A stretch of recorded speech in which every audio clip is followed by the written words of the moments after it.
Wife जो पढ़ती थी उस समय भी सर ऐसे ही थे, अभी मैं देख रहा हूँ सर वैसे ही है।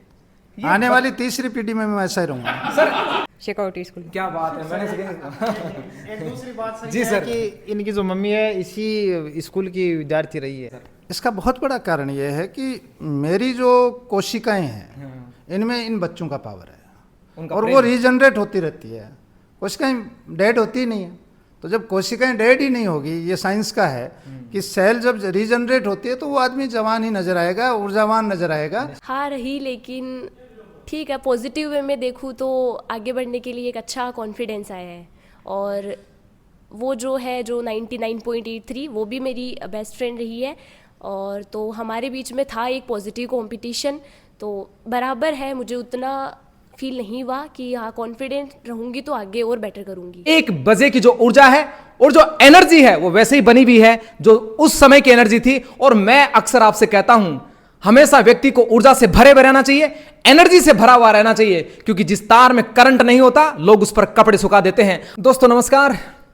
संपूर्ण राजस्थान में डंका बजा है, टॉपर्स की फैक्ट्री की बयार शेखावाटी की घाटी से होकर निकल रही है। मेरे साथ इस वक्त रिया मौजूद है और रिया ने जो किया है वो आप सब लोगों के सामने थोड़ी देर बाद आ ही जाएगा। और इस फोटो फ्रेम में आपको नजर आ रहे हैं सर जो है वो भरसक प्रयास कर रहे हैं देर सवेर हर बच्चों से, क्योंकि टॉपर्स की सीरीज जो है वो बढ़ती जा रही है। लेकिन प्रयास यह है कि हर एक बच्चे तक उसकी तह तक पहुंचा जाए, हौसला बढ़ाया जाए, इनकरेजमेंट किया जाए और ये कहा जाए पीठ थपथपा करके आपने जो किया है संपूर्ण राजस्थान में नायाब किया है। और इसी श्रेणी में अब हालांकि मैं ये मानता हूं 10 बज रहे हैं सर, रात्रि के 10 बज रहे हैं और रात्रि के इस 10 बजे भी टॉपर्स की एक और बेला निकल कर आई है। मेरे साथ रिया बैठी है, कुछ कोर कसर बाकी रही है। सीधा रिया से मुखारबिंद होते हैं। रिया, सबसे पहले तो अपना परिचय। मेरा नाम रिया है और बहरूपरा जागीर मेरा गांव है, और स्टार्टिंग से मेरी स्कूलिंग शेखावाटी से ही रही है। पापा क्या करते हैं? पापा बीएसएफ में हैं। 99.33% आपने प्राप्त किया है। ये जो परसेंटेज आपने हासिल किया है बहुत ज़्यादा ये भी है, लेकिन 99.83 आप ही की सहेली है। कहीं कोर कसर रही? हाँ रही, लेकिन ठीक है, पॉजिटिव वे में देखूँ तो आगे बढ़ने के लिए एक अच्छा कॉन्फिडेंस आया है। और वो जो है जो 99.83 वो भी मेरी बेस्ट फ्रेंड रही है, और तो हमारे बीच में था एक पॉजिटिव कंपटीशन, तो बराबर है। मुझे उतना फील नहीं हुआ कि हाँ कॉन्फिडेंट रहूँगी तो आगे और बेटर करूँगी। ये जो मंडली थी, 4 लोगों की मंडली थी, हमने सर ने भी बताया, आपके गुरुजनों ने हमें बताया अक्सर कि 4 की मंडली रहती थी आपस में, तो किस तरह का ये वो जो हेल्थी माहौल था वो किस तरह से रहता था? बड़े सर ने हमेशा से एक चीज़ कही है कि संगत का बहुत असर पड़ता है स्टूडेंट पे।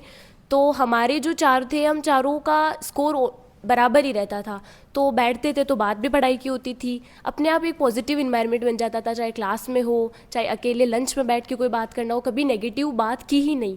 तो जब माइंड को ही उस तरह से लेके चला तो पढ़ाई में ही ध्यान लगा, इधर उधर हो गया, फ़ोन हो गया, सोशल मीडिया हो गया, उधर कभी ध्यान गया ही नहीं, क्योंकि हम चारों में से कोई भी एक भी उस तरह का नहीं था।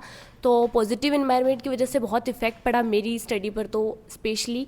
और शायद अगर वो मैं उनके साथ नहीं होती तो मैं खुद को इतना पुश नहीं कर पाती कि मैं इतना पोटेंशियल भी है मेरे अंदर, लेकिन उनके साथ थी तो कंपटीशन अपने आप बढ़ा कि मेरे पास वाले इतना अच्छा कर रहे हैं तो मुझे भी करना है, तो उस तरह से आगे बढ़ी तो ये इतना स्कोर आया। बिल्कुल, सर ही कहते हैं अक्सर कि संगत का फर्क पड़ता है, खरबूजे को देखकर खरबूजा रंग बदलता है। यही कहानी सर यहाँ पर हो रही है सेट।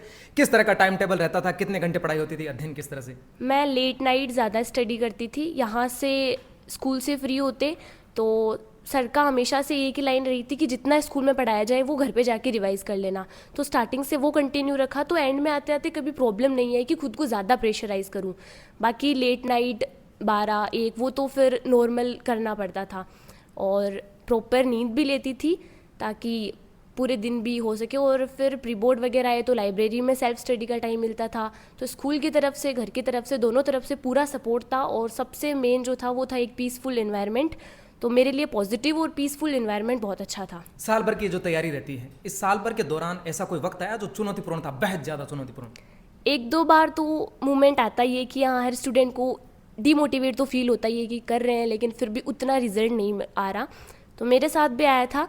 लेकिन उस दिन भी जिस दिन आया था उसी दिन सारे टीचर्स पहुंच गए थे मेरी क्लास में, डायरेक्टर सर, एचओडी सर, पूरी फैकल्टी, सब ने आके समझाया कि और कर, और जो गलतियां हैं सिर्फ उन्हें देख, जो आ रहे हैं वो ठीक है कर रही है, लेकिन जहाँ नंबर कट रहे हैं वो मेन दिक्कत है, तो उसको उठा और उस पर सबसे पहले काम कर।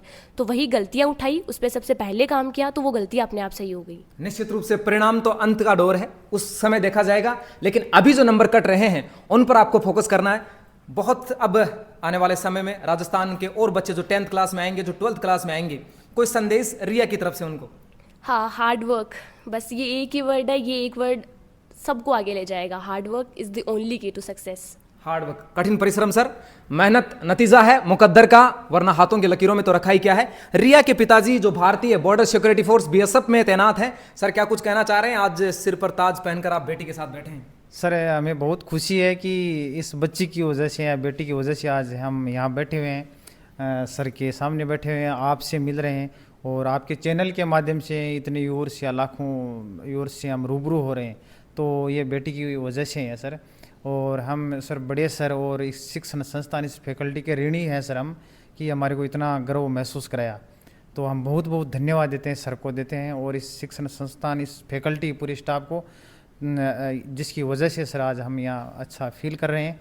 और जो बेटी है, इन्होंने काफ़ी सर परिश्रम किया है पढ़ाई में, ऐसी बात नहीं है। साल के दौरान कोई भी फंक्शन हुआ है सर, कोई शादी हुई है, इसने स्किप की है हमारे सामने, इसने मना किया है, इसने सिर्फ बुक की है सर। स्कूल से जाने के बाद में घर में बुक से ही अपना नाता रखा है। हालांकि मेरा तो सर इसमें कोई ज़्यादा रोल नहीं है, क्योंकि मैं तो छुट्टी लिमिट की मिलती है सर, मोस्टली सर बॉर्डर पे रहते हैं हम। बाकी इसकी जो मम्मी है, दादा दादी है, उनका अहम रोल है, जो सुबह इसको उठना है, इसको जो भी फैसिलिटी देना है, एक्स्ट्रा क्लास लेना है, जो वो उनका योगदान, बड़ा योगदान है। तो हम बहुत बहुत धन्यवाद देते हैं सर। हम सदैव इस शेखावटी शिक्षण समूह के संस्थान के हम ऋणी रहेंगे, उनके शुक्रगुजार रहेंगे सर। यहाँ तक जब पहुँची हैं तो कभी आपसे बातचीत होती है, तो यहाँ के शेखावटी स्कूल के बारे में, सर के बारे में कभी कोई जिक्र किया? हाँ, सर के बारे में तो सब जानते हैं कि सर में एक्चुअली में बहुत ही पॉजिटिव सर एक इन्वायरमेंट डेवलप होता है इस स्कूल में। हालांकि स्कूलें तो सर बहुत है, उसकी हम नहीं बोल रहे हैं, बट इस बच्ची को हमने सर LKG में यहाँ डाला था, उसके बाद में आज तक सर कंटिन्यू यहीं पे रही है सर। ये यहीं पे कहीं मतलब ना इसने कभी बोला कि हम कहीं दूसरी जगह है या इसकी फ्रेंड्स ही दूर दूर के, लेकिन बट उसने बोला नहीं, मैं पढ़ना है तो शेखावटी में पढ़ना है। और ये तो सर की सर अंडर कमांड में सर ये जो इतने इन्होंने अंक हासिल किए हैं, तो हम सर को बहुत बहुत धन्यवाद देते हैं, और सर के हम तो शुक्रगुजार हैं सर, ऋणी हैं। बिल्कुल, निश्चित रूप से सर के बारे में आपने सुना। रिया, इतने % आपने हासिल किया, भविष्य में आगे जो सपना आपने देखा उसके लिए क्या उड़ान है आपकी? स्टार्टिंग में 11th 12th IIT और उसके बाद UPSC। उसके बाद UPSC में जाना है, सिविल सर्विसेज में जाने का आपका सपना है। बिल्कुल, सर हमारे साथ मौजूद है। मम्मी जी से थोड़ा सा नाम जान लेते हैं, आपका नाम बताएं। नाम बता दीजिए केवल। बहुरी देवी। कैसा लग रहा है आज बेटी बहुत बैठी है बढ़िया, पास में? बहुत अच्छा लग रहा है। कौन से स्कूल में हो आप?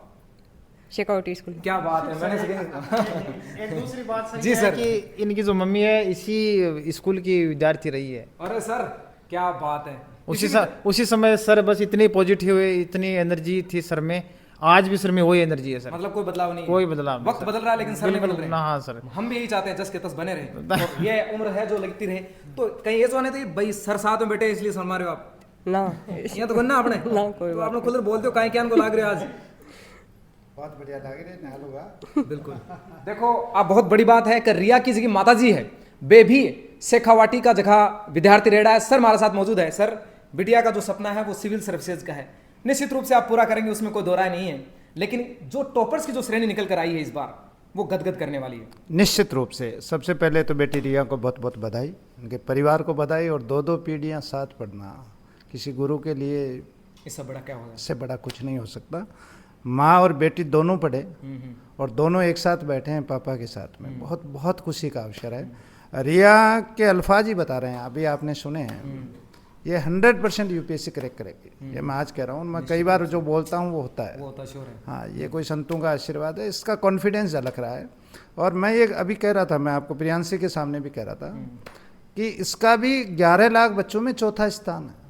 ये भी बहुत बड़ी बात। हाँ, इसका भी 11 लाख में चौथा स्थान है, उसका पहला स्थान है। नंबर तो हमारी, और मैं तो कहता हूँ शेखावाटी अपने खुद के रिकॉर्ड खुद तोड़ती है। तो हमने ही क्रैक कर दिया काम को। 99.33 भी उच्चतम रिकॉर्ड है। बिल्कुल सर। लेकिन अब हम 8th तक ले गए तो हमारी रिया पीछे रह गई। उससे कोई फर्क नहीं पड़ता। इसका जो कॉन्फिडेंस जज्बा ये बता रहा है कि ये एक दिन कलेक्टर बन के यहाँ आएगी। निश्चित रूप रहा सवाल आज का, एक बड़ी फहरिस्त हो गई शेखावाटी में प्रतिभाओं की। पूरा राजस्थान देख रहा है। अर्धशतक लगाया 95 से ऊपर, बहुत बड़ी बात है। अर्धशतक 95 से ऊपर और शतक 90 से ऊपर। तो जब इतना बड़ा खेल होता है तो कंपटीशन बढ़ता है। और कंपटीशन में हम हो सकता है 4 नंबर पे रहे हों, लेकिन राजस्थान में भी 4 नंबर पे हैं। बिल्कुल। तो इसलिए राजस्थान के 11 बच्चों में चौथा स्थान आना मेरे लिए गर्व का विषय है। रहा सवाल आगे का, मैं चाहूँगा जैसे अभी पिछले दिनों इनके मोटिवेशन के लिए एसडीएम राजेश जाखड़ जयपुर से चल के आए थे और वो यहाँ के स्टूडेंट थे। तो मैं निश्चित चाहूँगा कि एक दिन हमारी रिया जिला कलेक्टर भरतपुर या जिला कलेक्टर अजमेर लग करके और शेखावाटी में बड़े सर के पास आके बैठें और बच्चों को मोटिवेट करें। वो दिन मेरे लिए बड़ा प्यारा दिन होगा। वो सौभाग्य वाला दिन होगा। सर एक चीज अभी फादर साहब ने बताई है कि वाइफ जो पढ़ती थी उस समय भी सर ऐसे ही थे, अभी मैं देख रहा हूँ सर वैसे ही है। आने वाली तीसरी पीढ़ी में मैं ऐसा ही रहूँगा। सर ये शायद सर बच्चों की प्रार्थनाएं हैं। जो लगते हैं, जो बच्चे लगते हैं वो दुआएं देते हैं सर। इसका बहुत बड़ा कारण ये है कि मेरी जो कोशिकाएं हैं इनमें इन बच्चों का पावर है और वो रीजनरेट होती रहती है। कोशिकाएं डेड होती नहीं है। तो जब कोशिकाएं डेड ही नहीं होगी, ये साइंस का है कि सेल जब रीजनरेट होती है तो वो आदमी जवान ही नजर आएगा, ऊर्जावान नजर आएगा। और मेरी इच्छा है कि 80 साल तक मेरे बच्चे, जब मैं 20 साल का था तब स्कूल खोली थी और 3 पीढ़ी 80 साल के बाद सक्सेस होती है। तो अभी तो तीसरी पीढ़ी और पढ़ाऊंगा। बिल्कुल। तो अभी ऊर्जा से भरे हुए हैं सर, कंप्लीटली ऊर्जा से। और पूरे राजस्थान को, प्रदेश को और सभी शिक्षण संस्थाओं को इस बात का मैसेज देता हुआ कि टीचिंग में और मतलब एजुकेशन और हेल्थ, इनमें मिलावटीपन नहीं होना चाहिए। इनमें बहुत साफ सुथरा, शुद्ध नीयत, नेकी और नीयत होती है, उसका कायनात भी साथ देती है। और आज यही कारण है कि एक लोसल कस्बा परमानंद जी का धाम पूरे राजस्थान में धूम मचा रहा है। उसका कारण यही है कि हमने तपस्या की। हमने कभी शॉर्टकट नहीं कहा हमारे बेटों को। मैंने हमेशा ये कहा है कि अभी जो चल रहा है संक्रमण काल, मैंने बेटों को कहा, हमारी रिया को भी कहा, बेटा जब तक तुम मजबूत हो तब तक शेखावाटी और यहाँ का परचम तुम्हारे हाथ में रहेगा, तिरंगा तुम्हारे हाथ में रहेगा। आने वाला वक्त तुम्हें सैल्यूट करेगा। वो इन्होंने करके दिखा दिया। सर एक छोटा सा संदेश और लेना चाहूँगी, तो शिक्षण संस्थानों के लिए था, संपूर्ण राजस्थान के लिए, उनके बच्चों के लिए, संपूर्ण राजस्थान में मेरे अभिभावकों को मैं एक बात कहना चाहूँगा। बहुत संक्रमण काल चल रहा है इस समय और भीड़ भाड़ की एक व्यवस्थाओं के बीच बच्चे पढ़ रहे हैं। और चाहे किसी भी महानगर में हो, पढ़ाई अच्छी होती है, निश्चित रूप से हम उनका अभिनंदन करते हैं जो महानगरों में इंस्टीट्यूट चला रहे हैं। लेकिन मैं उस इंस्टीट्यूट के साथियों को भी कहूँगा कि आपकी ड्रेस पहना हुआ कोई बच्चा अगर गलत रास्ता जा रहा है तो उसका अपराध स्कूल को भी लगता है। और मैं अभिभावकों से भी ये कहना चाहूँगा कि भीड़ तंत्र में अगर आप बच्चे को भेजते हो तो उसकी पेरेंटल केयर की ज़रूरत है। वरना बच्चा जो हमारा साफ सुथरा सा, एक मैं कहूँगा स्वच्छ बच्चे को हम भेजते हैं, वो 90% एडिक्ट्स होके वापस आते हैं। यह आज चुनौती है। मुझे खुशी है परमानंद के इस धाम में 99% बच्चे दुर्गुणों से दूर हैं। इससे बड़ा कुछ नहीं हो सकता। ये रिजल्ट से भी बड़ा मैसेज है। बिल्कुल, रिजल्ट से भी बड़ा मैसेज है। और सर ने जो थ्योरी बताई है डायरेक्ट कोरिलेट करते हैं हम वाटसन से, हम कर सकते हैं। लेकिन अभी आपने देखिए ये फ्रेम रिया की है और सर को मैं जब देखता हूं, 1 बजे रिजल्ट ओपन हुआ था, 1 बजे की जो ऊर्जा है और जो एनर्जी है वो वैसे ही बनी हुई है जो उस समय की एनर्जी थी। और मैं अक्सर आपसे कहता हूं, हमेशा व्यक्ति को ऊर्जा से भरे हुए रहना चाहिए, एनर्जी से भरा हुआ रहना चाहिए, क्योंकि जिस तार में करंट नहीं होता लोग उस पर कपड़े सुखा देते हैं। आप बने हुए हैं कैमरा पर्सन मनीष सेन के साथ, जावेद खान, जनमत, राजस्थान। जय हिंद, जय भारत। बहुत बहुत धन्यवाद।